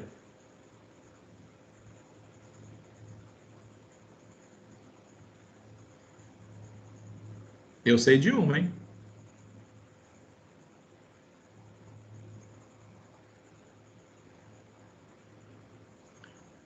Alguém já comprou lá no Tio Ali, na esfirraria no cartão? Seja débito ou seja crédito? Eu acho que é a única. Japonês na China. A loja Oi? do japonês não só compra à vista. Aonde que é esse aí? Lá é Verdade. dinheiro. O japonês não compra à vista mesmo. É lá no centro. É, lá no calçadão, só o que tem. Ah, sei. Não, mas tem uns ali que eles passam cartão, sim, passam cartão de crédito. Eu não sei se é esse, né? Mas na verdade não é japonês, não, acho que é tudo chinês, né? É chinês, lá eles passam cartão de crédito. Sei, Eu comprei lá. É, cartão eles passam. É japonês, né? Não. Ali é tudo chinês, ali é umas 4 ou 5 lojas ali, isso tudo é chinês. Eu acho ali que o que eu conheço mesmo que não aceita, né? Fora assim, um ou outro aí, lojinha pequena, muito pequena mesmo, né? Mas que a gente vê que tem uma venda grande, constante, o Tio Ali, ele não adianta, ele não passa cartão, não passa nada. Gente, isso é uma estratégia dele, é muito, muito, muito, muito interessante. Por quê? Porque é o seguinte, ele te dá nota? Não. Não. Como que o governo vai fiscalizar o faturamento dele? Aí fica difícil. Porque ele pode muito bem. As compras que ele faz ali, os produtos que ele usa, né, ele pode muito bem comprar no Mateus lá, como pessoa física, sem nem passar CPF no caixa nem nada, entendeu? Então você não tem rastreamento nenhum. Você não tem como saber o faturamento dele. Tá? Entendeu? Por quê? Nós temos aí, o pessoal de contabilidade sabe, né? Passou o cartão, tira a nota, né? Ou seja, porque o governo já sabe que você tem aquele faturamento. Como ele não passa cartão nem no débito, nem no crédito, e aí? Entendeu? O dinheiro dele entra limpinho ali ó, na mão dele, ele vai pagar as contas da empresa, né? Tudo o dinheiro também, e ele vai fazer o que quiser com esse dinheiro, tá? Se quiser falar que fazer vamos supor, uma lavagem de dinheiro é a coisa mais fácil do mundo. Tá? O Flávio Dino pegou um monte de empresa, acho que foi a partir de 2018, com a maquininha. Não, o que tá pegando muito, Raimundo, é que tem muita empresa. O que acontece? A empresa começa a faturar muito, né? Aí ela começa a comprar muito, aí para não estourar ali a questão porque você tem que faturar, né, 100% da média dos seus últimos 3 meses de compras, né? Aí o que eles começam a fazer? Começam comprando CPF, né? Mas o cara é tão besta que ele vai lá assim, compra 30 mil no CNPJ e compra 20 mil, 30 mil também lá no CPF. Cara, o governo é besta, tá? Aí ele vai lá ainda e vê que o seu CPF é proprietário de um CNPJ, entendeu? É dono de um CNPJ. Tá? É aquele mal de empresa que é pequeno e vai continuar pequeno o resto da vida. Tá? Certo, gente? Então, vamos lá. Vamos lá. Os riscos tecnológicos aqui acontecem, né, quando você investe para uma redução de custo em que ela não reduz da maneira que você esperava, né? Tem que tomar cuidado, viu, gente? Às vezes a gente tem algumas ofertas de programas de softwares aí que muitas vezes o cara te vende o céu, né? Entendeu? Só que a maioria das vezes aquilo ali ele pode ser muito bom, mas ele não atende às suas expectativas, tá? Então eu aconselho, quem for investir em programa, né, o pessoal da área contábil, por exemplo, eu quero comprar um programa, o meu não presta, primeiro, procura alguém, né, que tem um programa e veja como é que funciona esse programa da pessoa, ver o que os prós e os contras desse programa para você poder investir nele, tá? Porque você já vai sabendo pela experiência de outro, tá? Porque eu já vi muita empresa investir aí, né, comprar sistema que não, infelizmente, tá, não compensava, tá bom? Vamos lá. De câmbio, né, já falando, né, que é aquela questão, né, eu tenho a aplicação em dólar ou vice-versa, né, eu tenho dívida para pagar em dólar, eu tenho receita para ter em dólar, então isso vai ser bom ou ruim de acordo com que o dólar sobe ou desce, né? Dependendo da situação, né? Se eu tenho uma dívida para pagar em dólar, se o dólar cai, eu corro lá e pago ela, porque fica mais barata. Agora, se o dólar sobe também, a minha dívida fica mais cara, né? O risco de liquidez, que nada mais é que nos bancos, por exemplo, o que é a liquidez dos bancos, né? Imagina que, né, quando alguém suspeita que um banco pode estar quebrando, aí todo mundo resolve tirar o dinheiro, né? Tirou aí, todo mundo vai tirar. O banco, gente, ele nunca tem o dinheiro de todo mundo lá dentro. Você esquece. É impossível ele ter, tá? Porque o dinheiro que você pôs lá não está com ele, está emprestado para outro. Então, se você quiser o seu dinheiro agora, você vai pegar o dinheiro de outro, não é o seu, porque o seu está com outro, tá? Então, se todo mundo quiser pegar ao mesmo tempo, você esquece, o banco não tem como te pagar, tá? O risco de insolvência, né? É quando é uma decorrência consequente do conjunto dos riscos anteriores, ou seja, de câmbio, liquidez e tudo mais, né? Em que os recursos que eu tenho se tornam insuficientes para cobrir as perdas, né? Ou seja, seria um passivo descoberto, ou seja, eu tenho uma dívida que eu não tenho como pagar. Ela como diz assim, não é a questão de eu não dar conta de não ter dinheiro, liquidez, eu não tenho dinheiro para pagar uma dívida. Agora aqui, na insolvência, eu não tenho nada. Se eu vendesse tudo, eu não conseguiria pagar, entendeu? Então, quando a empresa está insolvente, ela entra em falência, tá? Agora, risco das inovações disruptivas. O que vocês entendem por essa palavra feia aí? Disruptivas. Olha lá, eu sei que vai ter um que você vai pesquisar aí agora no Google, né? O que diz aí para nós? Não sei nem falar isso, não. Disruptivas. Que é isso, professor? Ninguém está usando esse tal desse bicho aí, desse Google, não. Disruptivas. Ó, vocês vão ver a definição De aí. acordo com o Wikipédia, tecnologia disruptiva ou inovação disruptiva é um termo que... Continua? Deixa aí, rapaz. Põe para nós aí.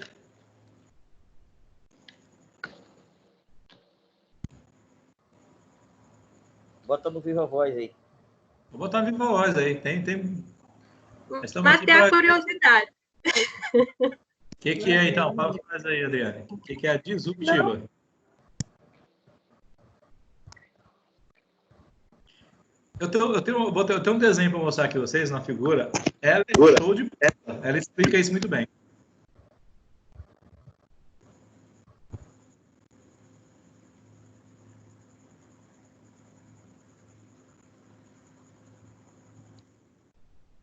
Ó, como muita coisa nasce em Harvard, né? Esse termo nasceu lá desse professor Clayton Christensen, né? Refere-se à introdução de novas modalidades de produtos, serviços ou tecnologias capazes de causar profundas mudanças no mundo empresarial, no que se refere à gama de artigos à disposição da comunidade ou no modo de prestar serviço, tá? A inovação disruptiva pode criar uma nova configuração tão diferente no mercado, né, ávido por produtos e serviços, de forma rápida e inesperada, que leva uma determinada tecnologia a tornar-se obsoleta e imprestável em breve espaço de tempo, o que representa mais um risco para as organizações, devendo ser gerenciamento, né, ou ter o gerenciamento como todos os demais, né. Não se trata apenas da natural evolução de um segmento, não é isso não, por exemplo, evolução natural de um segmento, por exemplo, a gente tem uns carros aí de 1920, que tinha manivela na frente, poder dar partida, né? Aí depois inventaram o motor de partida, tirou a manivela e veio melhorando uma coisa ou outra, né? Isso é evolução natural, né? Mas de transformá-lo de fato, preenchendo espaço antes não explorado, não devidamente preenchido, que pode criar novas demandas e necessidades, né? Portanto, também as inovações disruptivas são fatores que potencializam os riscos para as empresas, principalmente porque estão ocorrendo em prazos cada vez menores. Vocês querem um exemplo de inovação disruptiva? Por exemplo, Uber. Tá? Nós tínhamos aí os táxis, né, que estavam no mercado, apareceu o mototáxi, mas o mototáxi, ele concorreu com o táxi, mas de uma forma ainda que ele não concorria 100%, porque tem muita gente que nem anda de moto, né? Mas a hora que chegou o Uber, O Uber veio prestar um serviço de táxi por preço de mototáxi, tá? No útil agradável. Quem agora pega mototáxi, né? Se eu posso pegar um Uber, andar mais confortável, com mais segurança, né? Sem o risco, né? Ainda mais hoje em dia, né? Imagina, vocês têm coragem de botar aquele capacete dos mototáxis na cabeça? Nessa época de pandemia, de coronavírus? Tá? Então, Eu não me emprestando nem o meu. Então, o meu é limpo todo dia. Agora imagina botar aquele capacete lá que o povo espirrou lá dentro, fez tudo. Oh, meu Deus do céu, para isso. Nada nem pensar, tá? Mas eu limpo o meu todo dia. Então, gente, ó, são situações, são mudanças, né? Por exemplo, esse aqui, ó.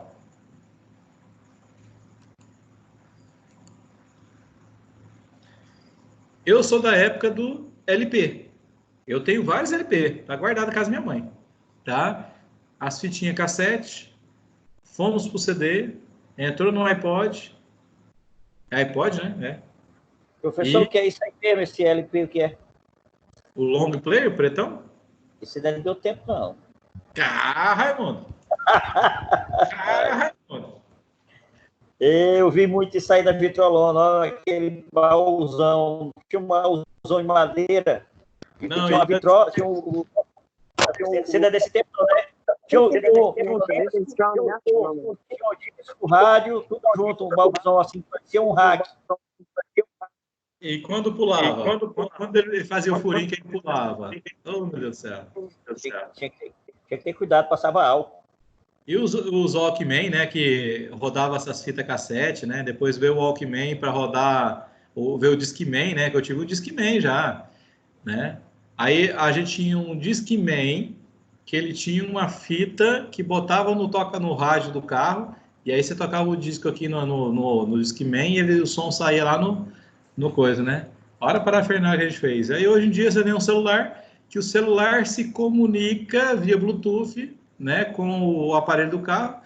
O aparelho do carro ainda tem agora as portinhas USB, né? Mas daqui a pouco nem a portinha USB não vai ter mais, né? Porque você nem precisa mais de pendrive, né? Para tocar música no carro. Então, gente, isso aqui, inovações disruptivas, ou seja, são situações que mudam o conceito no mercado de uma forma tão grande, que se alguma empresa não estiver preparada, não estiver antenada, ela deixa de existir, tá? Ela deixa de existir, simplesmente, tá? Você imagina, eu monto uma fábrica, sei lá, vou montar uma fábrica de CD, e daqui a um ano o CD já ninguém mais quer, entendeu? Tá? Porque não se usa mais a tecnologia. Então, tem algumas situações que a gente tem que se antenar. Então, são riscos que a empresa está sujeita a passar aí e tem que se preparar, tá? E tem que acompanhar. E depende da empresa, né? O risco? Não, isso aí são inovações que vêm, né? Num primeiro momento, todo mundo acha um absurdo, é caro, tá? Mas daí a pouco isso se torna tão comum que todo mundo vai ter, tá? Por exemplo, quando o Steve Jobs resolveu botar um celular que ele não tinha teclado, que era tocar na tela ali, ele não fez nada demais. Ele pegou o touchpad do notebook, todo mundo tem aí, né? Só que fez ele transparente, a imagem sendo por trás dele, você entendeu? E revolucionou o mercado. E aí foi agregando mais funcionalidades e tudo mais, né? Então, quem vendia câmera fotográfica antes, né? Se não mudou, quebrou. Tá? Tocador de música, hoje, tudo no celular.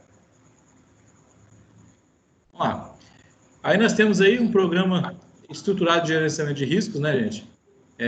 Nós temos aqui um estudo, né, da KPMG, né, no Brasil, com 67 empresas. Ela diz que apenas 44% que afirmaram que a gestão de riscos nas empresas foi implementada, tá? Ou seja, mais da metade não tem gestão de risco, tá? E com esse mesmo levantamento diz que um item, né, que é cultura forte, sensibilização de riscos, em toda a organização foi considerado por mais de 20% como um dos aspectos mais importantes para o sucesso da política de gerenciamento de riscos. Tá? E ter o apoio e o patrocínio da diretoria e da presidência para projetos voltados à gestão de risco é fundamental para o sucesso da atividade.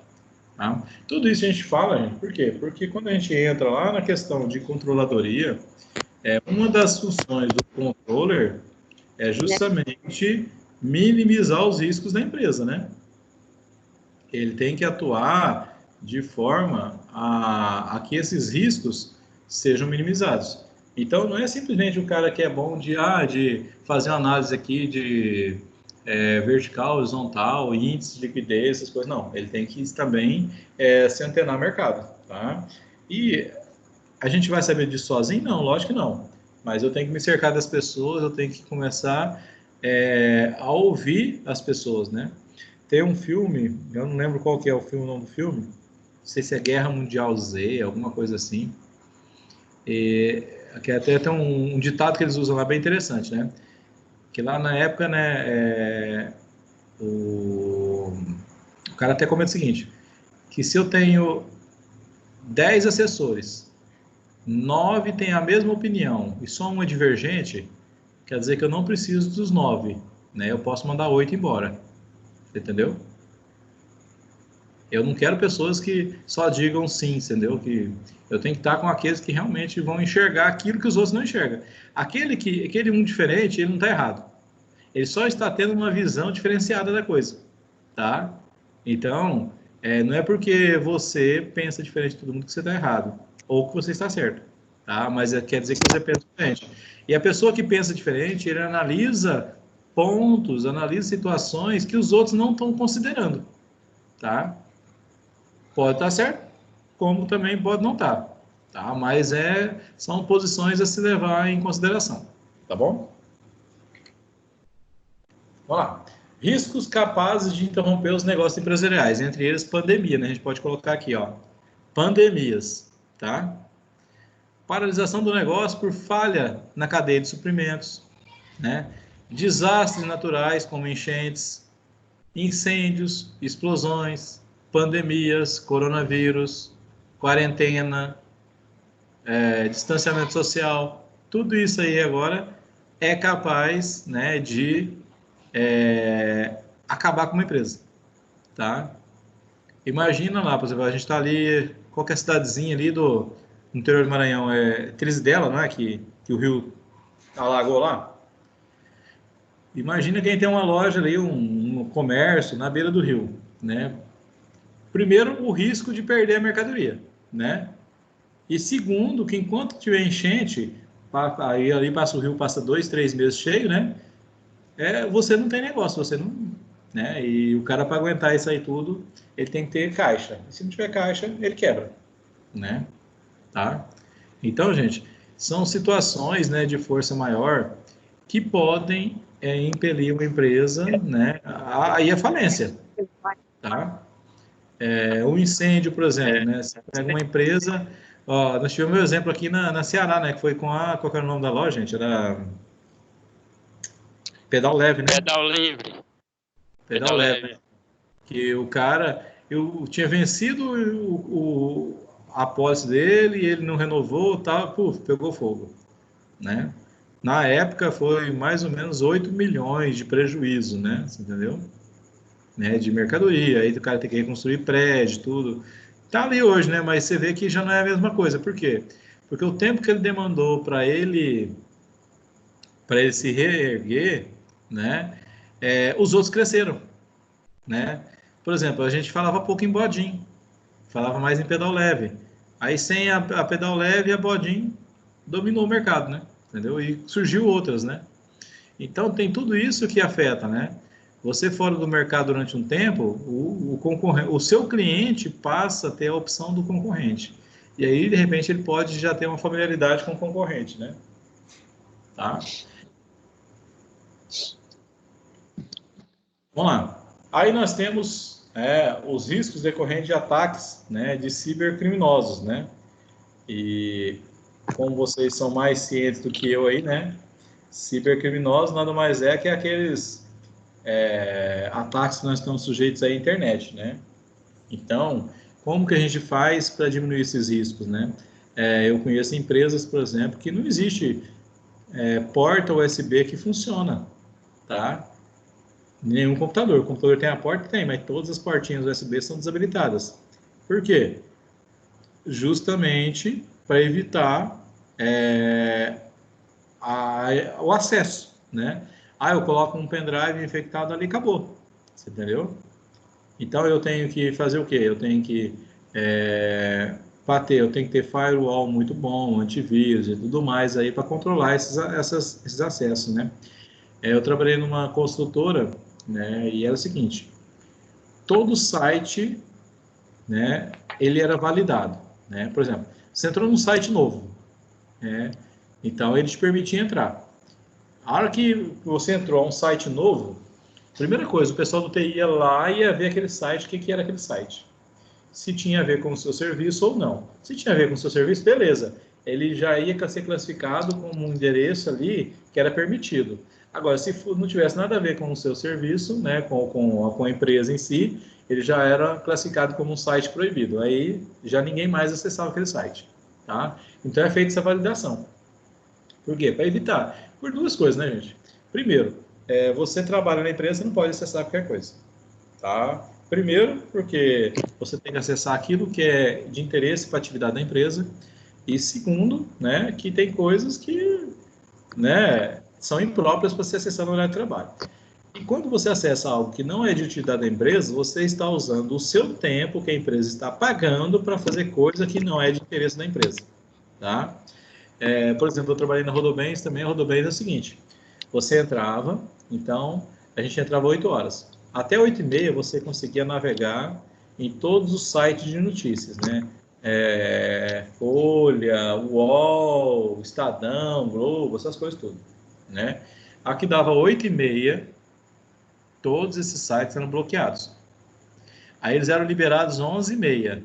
Eles eram liberados de 11h30 até 1h, que é o horário de almoço. Quer dizer, você, no horário do almoço, se você estivesse na empresa, você tinha autorização, né? O próprio sistema já te permitia acessar esses sites, entendeu? Porque é o seu horário de almoço, você está ali, não, eu estou trabalhando, eu posso usar. Não, aí é outra história, mas aí é você com o seu chefe. Mas normalmente já era feito esse controle, você entendeu? Então, gente, tem que ter controle. Não dá para quem mexe com tecnologia, né? Porque hoje a gente está sujeito, imagina aí, por exemplo, vamos pensar aí, um escritório de contabilidade, se ele for atacado, eu não lembro agora o nome desse pessoal que sequestra os dados, né? Que rouba todos os dados ali e te cobra um resgate para te entregar esses dados, tá? Imagina, você tem que pagar aí 20 mil, 30 mil, 50 mil para alguém porque bloqueou todas as suas informações. E já tivemos vários casos aqui em Imperatriz, tá? Aí o que é uma segurança nisso? É backup, né? Todo dia a gente faz um backup, tá? Fez o backup do dia, tá? Por quê? Se acontecer alguma coisa, você perde. Mas eu perco um dia de trabalho, não perco um mês, não perco 6 meses, não perco um ano de trabalho, tá? Por exemplo, uma vez, uma situação que aconteceu um pouco antes de eu entrar no SCAL, né? O SCAL tinha um cliente, que era um frigorífico na época, e esse frigorífico sofreu uma ação da Polícia Federal. Aí foi no frigorífico assim, cadê os dados, cadê a contabilidade da empresa? Não, a contabilidade da empresa é no escritório.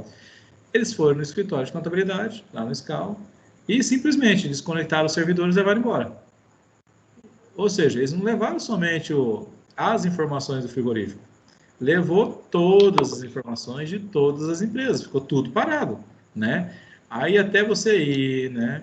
Porque a polícia, na verdade, eles querem que assim, não, tudo que tem aqui, né, busca e apreensão, e não pode liberar, porque senão, de repente, alguém pode corromper alguma coisa que está ali, tal, entendeu? Eu sei que foi alguns dias para eles conseguirem, né, que a Polícia Federal liberasse um backup lá, das informações das outras empresas, né, para eles poderem continuar trabalhando, mas é um problema. Depois disso, o que eles fizeram? Backup. Faz um backup, guarda em nuvem, né? Então, amanhã, se precisar de alguma coisa, você restaura esse backup, nem que seja em outro servidor, você entendeu? Mas é uma opção. Por exemplo, nós que temos nossa vida dentro de um computador, né, do notebook, nós precisamos fazer isso, né? Ter essa mesma informação guardada em outro local de maneira segura, que você possa acessar ou possa trazê-la de volta, tá? Mas o importante nas empresas, né, quando a gente fala de cibercriminosos, né, a gente vê esses caras aí, esses filmes de tecnologia, né, que os caras vai lá, hackeia, faz o que entra, né? Mas o maior problema a gente está nos funcionários, tá? Que funcionário, a maioria das vezes, né, eles não têm o cuidado, eles acham que está usando aí o computador da empresa, que é como se fosse um computador de casa dele. E tem que ter essa diferença, tá?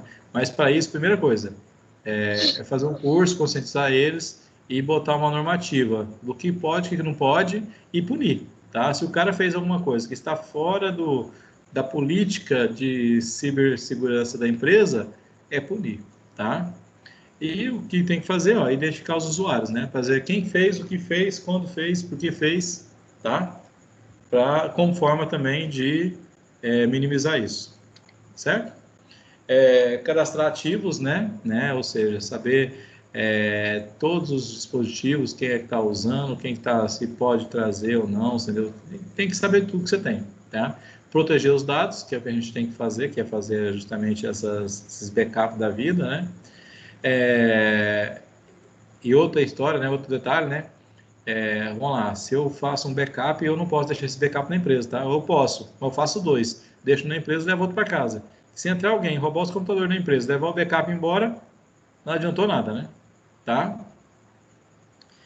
Unificar registro de atividade, né? A maioria das empresas hoje cuida dos controles de segurança das informações da parte física separadamente. Os sistemas de crachá, registro de área de recursos humanos e até de prevenção de perdas não estão atrelados à mesma equipe que monitora os firewalls, né?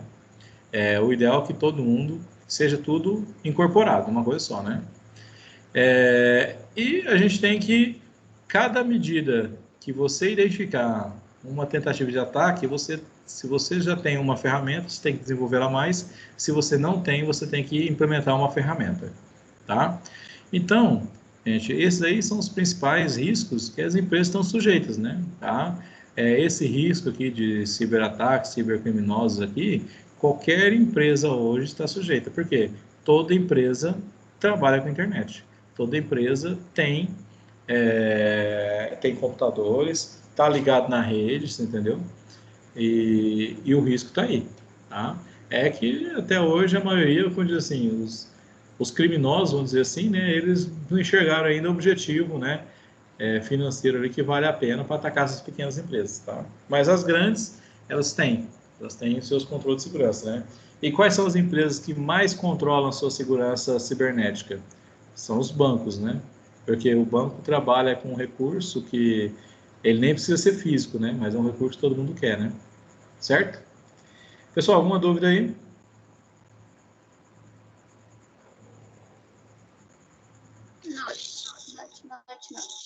Note.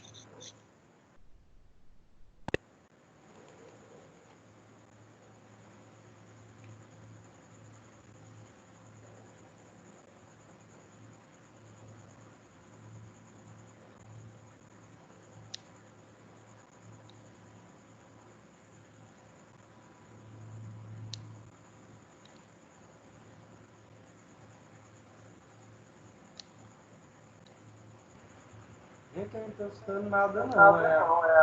É problema.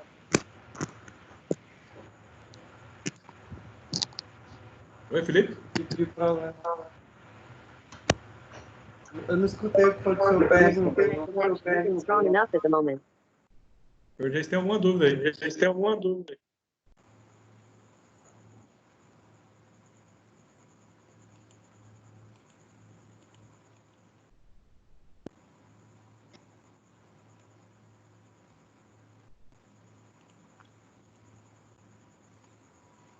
Pessoal, o nosso tópico de hoje é esse daí. Tem uma atividade lá no portal, tá? Que eu deixei lá para vocês. Valendo aqueles 500 pontos, né? Normais, tá? É dissertativo, tá? Não deem Ctrl+C, Ctrl+V. Respondam com as palavras de vocês, por gentileza. Já que eu tenho o trabalho de entrar para ler, né? Que eu leia o que cada um escrever. Vocês têm um prazo aí de 2 dias, né? E já foi aberto agora hoje, 8 horas da noite, se não me engano, eu deixei para abrir hoje, às 8, e fecha depois de amanhã, tá? Deixa eu ver aqui, quem que já acessou o portal aí? Como é que vocês estão, né? Deixa eu ver aqui. E professor, Digas. a atividade vai liberar que horas? É porque eu não entendi as suas últimas Já, palavras. já tá Não deu liberado. não deu para escutar. Ah, Já tá está liberada, né? liberado. Beleza. Coloquei ela para liberar às 8. Professor, ela vai lá até que dia? Até depois de amanhã. Oi? Até depois de amanhã. 2 dias. 2 dias, Bom, tá bom. a Ada não apareceu aqui no portal ainda, nem a Lana, nem a Camila Coutinho, nem a Celisângela, nem a Daniele Lopes.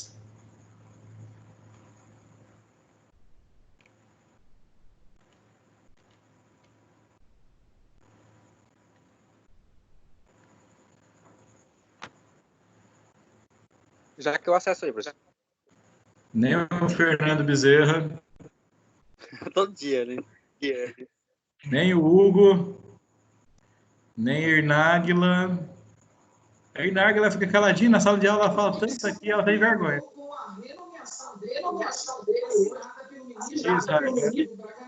Jardiel. Jardiel, ela lá na controladoria hoje. Viu? Júlio, Karen. Eu acabei de entrar. Laura Freitas, Leonardo, Lucas, Marley. A atividade está em qual encontro? Tá no encontro. Não, a atividade está no encontro 10. Ah, tá. Tá? Nardelli, Rafael Bertoldo, Railson, Raimundo Valderez, Regina, Rochelle, Sonaira Tainara, Vanessa Meirelles, Welson Silva e William Vaz. Esses daí que faltam acessar o portal, tá? Para validar a presença aqui de vocês. Aí eu vou atualizando aqui, daqui a pouco eu boto uma listinha dos que não fez ainda lá no grupo.